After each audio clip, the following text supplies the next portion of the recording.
ഇടതുപക്ഷ ജനാധിപത്യ മുന്നണിയിലെ ഘടകകക്ഷികളിൽ രണ്ടാം സ്ഥാനം അലങ്കരിക്കുന്ന CPIയുടെ നേരെ KPCCയുടെ അധ്യക്ഷൻ ശ്രീ കെ സുധാകരൻ തൊടുത്തുവിട്ട ഒരു അമ്പ് ഇപ്പോൾ രാഷ്ട്രീയ വൃത്തങ്ങളിൽ കൗതുകമുണ്ടാക്കിയിട്ടുണ്ട്, ചർച്ചയ്ക്ക് വിധേയമായിട്ടുണ്ട്. അദ്ദേഹം ഇന്നലെ നടത്തിയ ഒരു പ്രസ്താവനയിൽ പറയുന്നത് CPIക്കാർ ഈ CPMന്റെ അടിമകളായി പ്രവർത്തിക്കുന്ന പരിപാടി അവസാനിപ്പിച്ചിട്ട് തിരുത്തുകയാണെങ്കിൽ UDFിലേക്ക് അവരെ പ്രവേശിപ്പിക്കുന്ന കാര്യം ഗൗരവമായി ആലോചിക്കുന്നതാണ്. ഇത് വലിയ ചർച്ചയ്ക്ക് വിധേയമായി കൊണ്ടിരിക്കുന്ന ഒരു വിഷയമായി മാറിയിരിക്കുന്നു. ഈ കഴിഞ്ഞ കുറേ നാളുകളായി കേരളത്തിലെ രാഷ്ട്രീയ രംഗം വളരെ കലുഷിതമായ രീതിയിൽ വിവിധ സംഭവങ്ങളാൽ നീങ്ങിക്കൊണ്ടിരിക്കുകയാണ്. അതിൽ ഏറ്റവും ഒടുവിലത്തേതാണ് ഇടതുപക്ഷ ജനാധിപത്യ മുന്നണിയിലെ തന്നെ ഒരു MLA ആയ ശ്രീ PV അൻവർ തൊടുത്തുവിട്ടതായ ശരങ്ങൾ. അദ്ദേഹം കളം നിറഞ്ഞാടുകയാണ് കുറെ ദിവസങ്ങളായി. പക്ഷേ അവസാനം മല എലിയെ പ്രസവിച്ചു എന്ന് പറഞ്ഞതുപോലെ അദ്ദേഹത്തിൻ്റെ എല്ലാ വെടിയും ഉണ്ടയില്ലാത്ത വെടികളായി തീർന്നിരിക്കുന്നു എന്നതാണ് യാഥാർത്ഥ്യം. അതിൻ്റെ ഇടയിലാണ് തൃശ്ശൂരെ പാർലമെന്റ് തെരഞ്ഞെടുപ്പിൽ CPIയുടെ സ്ഥാനാർത്ഥിയായ VS സുനിൽകുമാറിന്റെ പരാജയത്തെക്കുറിച്ചുള്ള ചർച്ചയും വീണ്ടും തികട്ടി വരുന്നത്. അവിടെ BJP നടത്തിയതായിട്ടുള്ള ചില ഗൂഢാലോചനയുടെ ഫലമായിട്ടാണ് ഇടതുപക്ഷ ജനാധിപത്യ മുന്നണി സ്ഥാനാർത്ഥി പരാജയപ്പെട്ടത്. അതിൻ്റെ മധ്യത്തിലാണ് ഏറ്റവും വലിയ വിവാദമുണ്ടാക്കിയിരിക്കുന്ന ഒരു ചർച്ചയായി പൂരം കലക്കൽ ഇപ്പോൾ വളരെ വിവാദമുണ്ടാക്കിയിരിക്കുന്നത്.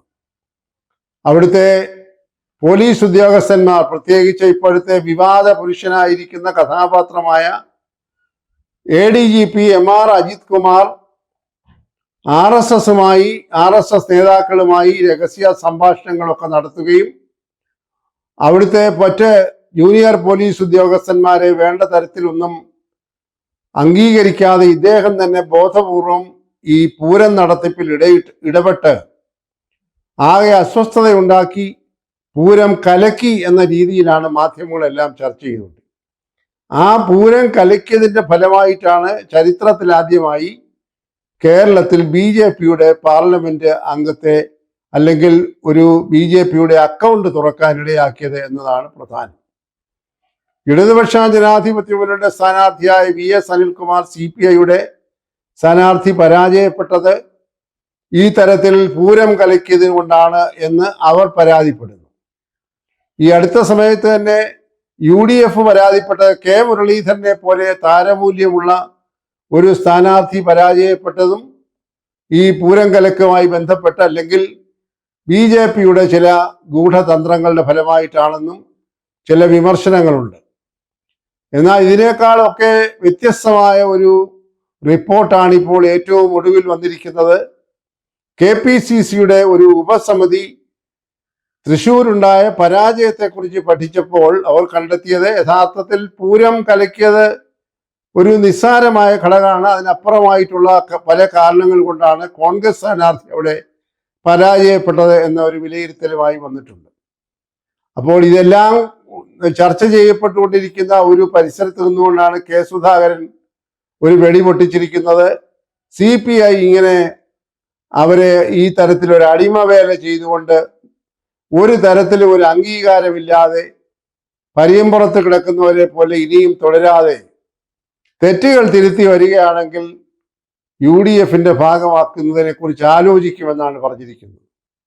അതൊരർത്ഥത്തിൽ പറഞ്ഞാൽ CPI ആകെ ആശയക്കുഴപ്പത്തിലായിട്ടുണ്ട്. കാരണം CPIയിൽ തന്നെ ആഭ്യന്തരമായി ഈ CPMന്റെ സമീപനത്തെക്കുറിച്ചും നയങ്ങളെക്കുറിച്ചും ഒക്കെ വലിയ അഭിപ്രായ വ്യത്യാസമുണ്ട്.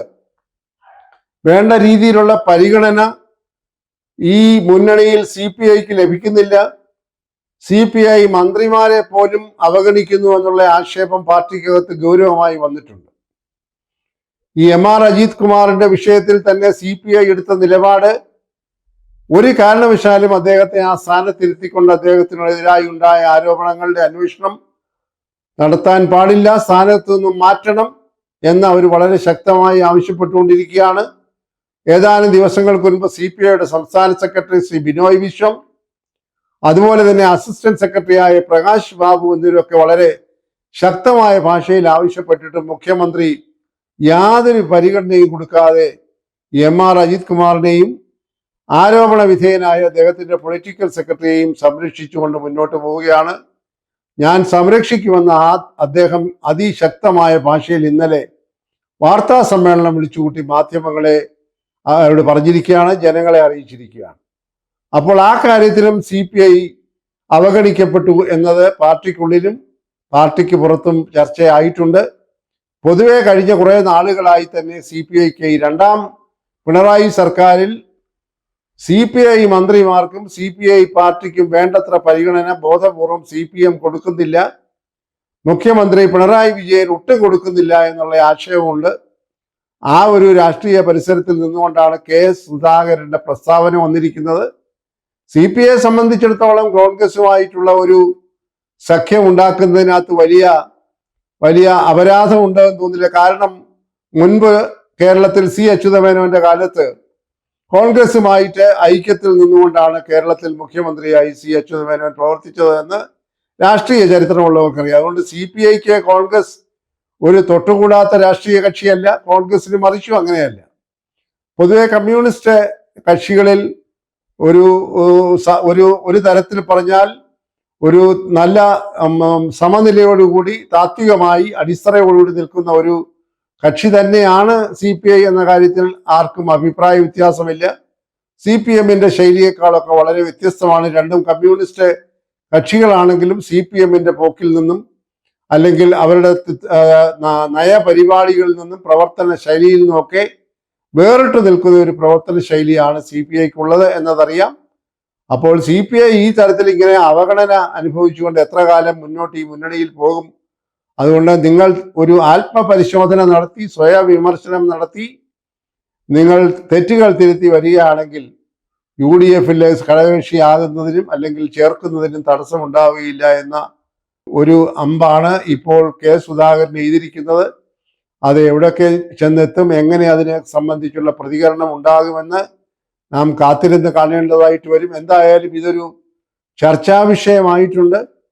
അതുപോലെ തന്നെ കേരള കോൺഗ്രസ് മാണി വിഭാഗവും UDFിന്റെ ഒരു ഉറച്ച ഘടകകക്ഷിയായിരുന്നു. അവരും ഒരു പ്രത്യേക സാഹചര്യത്തിൽ LDFിൽ ചെന്ന് പെട്ടുവെങ്കിലും അവരുടെ അണികൾക്കിടയിലും ഒരു പുനശ്ചിന്തനം, ഒരു സ്വയം വിമർശനമൊക്കെ നടക്കുന്നുണ്ട് എന്നാണ് രാഷ്ട്രീയ വൃത്തങ്ങളിൽ നിന്നുള്ള റിപ്പോർട്ടുകൾ കാണിക്കുന്നത്. ഇനിയും കഷ്ടിച്ച് 1.5 വർഷം കൂടി മാത്രമേ പിണറായി സർക്കാരിന് കാലാവധിയുള്ളൂ. അതിനു മുൻപായിട്ട് തദ്ദേശ സ്വയംഭരണ തെരഞ്ഞെടുപ്പ് വരാൻ പോവുകയാണ്. 2026 നിയമസഭാ തെരഞ്ഞെടുപ്പ് നടക്കും.